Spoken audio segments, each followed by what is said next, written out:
misdemeanor traffic violation, but point taken. Sentence is hereby suspended. Hey y'all.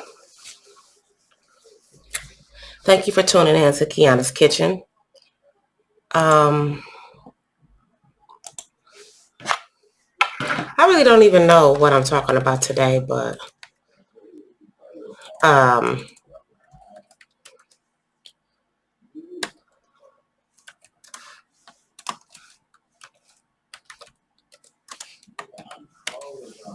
the reason why I am doing a lot of recordings, videos,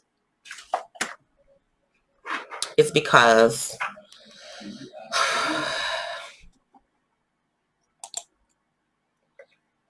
during the process of me going to my hearing for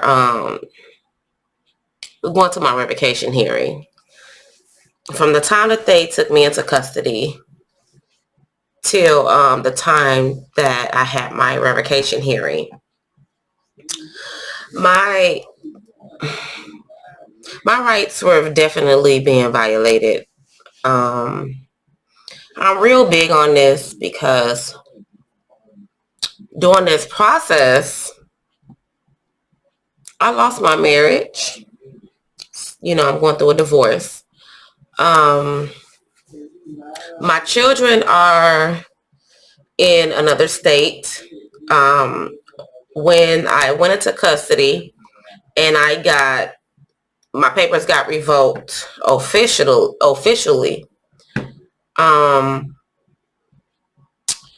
husband ended up moving to Illinois.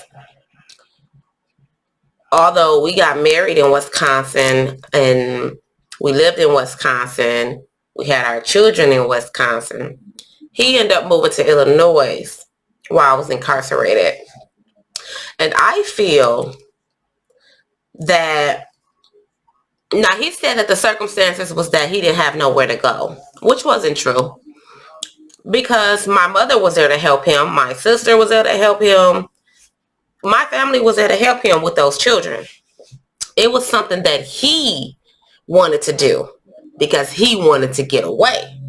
Hey, it is what it is. If he want to get away, that's fine. Yes. So by him wanting to get away anyway, that's really why he went to the state of Illinois. It wasn't because he didn't have nowhere to go, because he had 2 aunties here and 1 sister in Wisconsin. Okay. So there was no reason for him to really go to Illinois. He really just wanted to go. His other sister that lived in Illinois, she told him to come to Illinois to start his life over, which she wanted him to leave me anyway. I'm sure that his family wanted this anyway. I never did anything to his family. That's number one. So, what I'm going to say to married people, keep your family out your business, because your family being in your ear,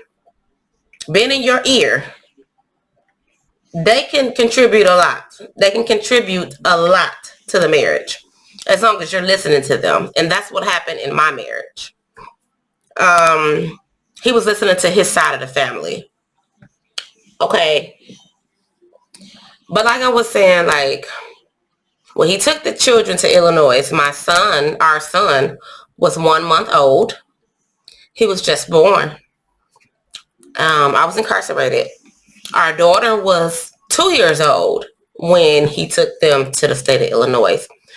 And why I'm recording this video is because I feel that if a parent is incarcerated less than 5 years, this is what I feel.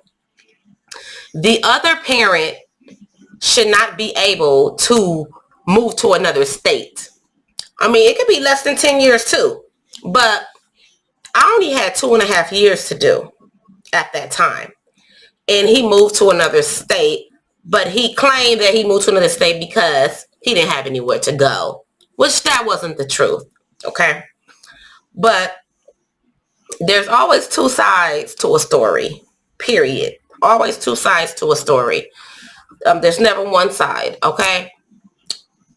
It's your version, they version, and the truth, okay? So maybe it's three sides to the story. But I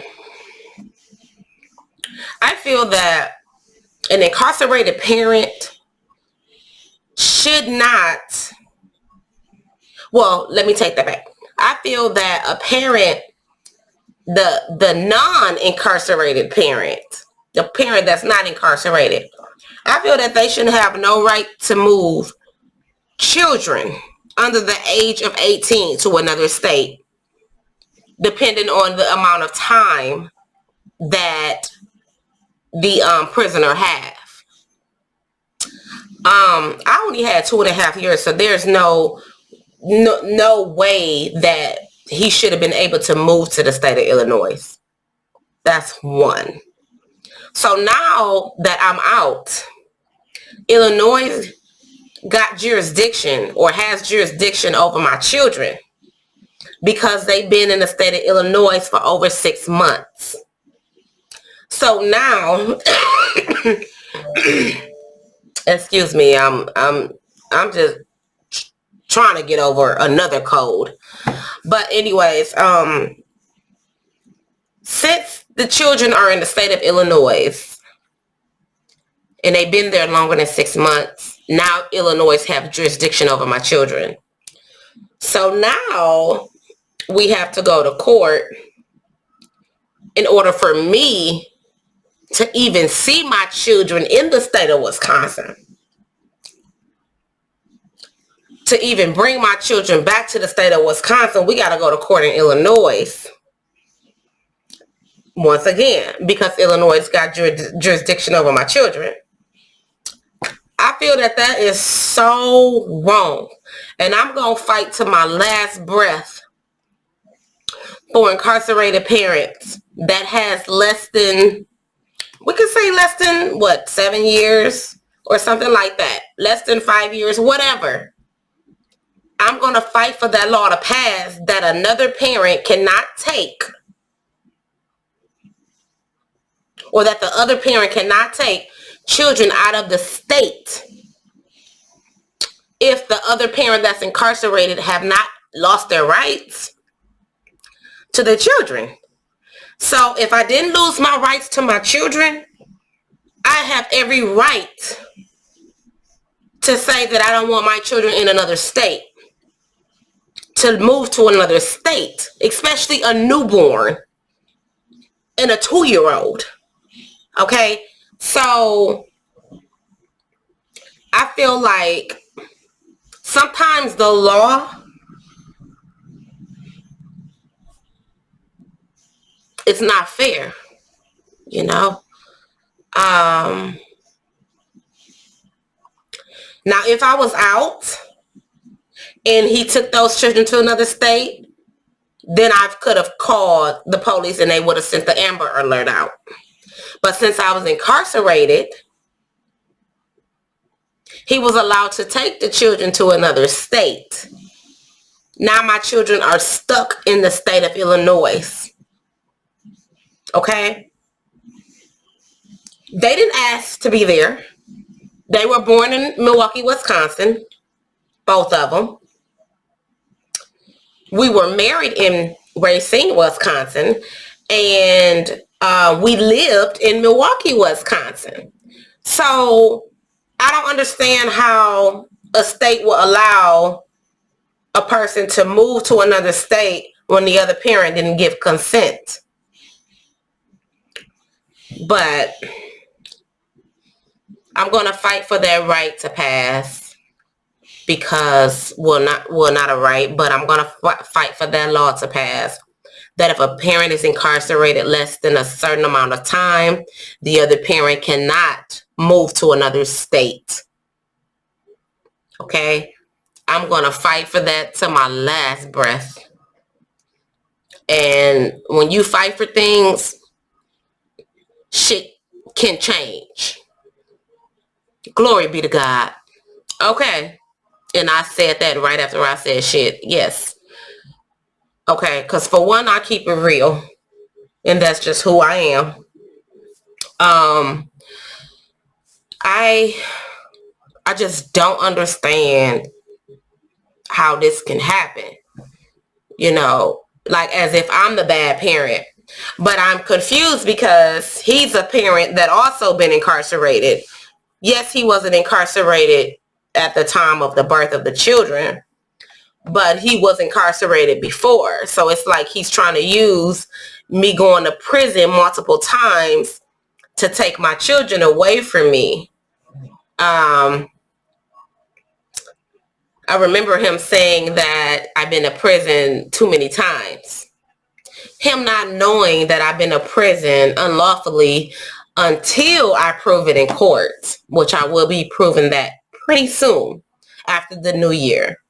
Today is December 30th.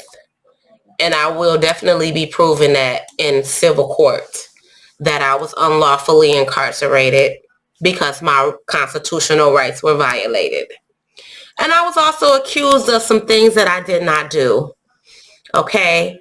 And I'm going to fight for that law to change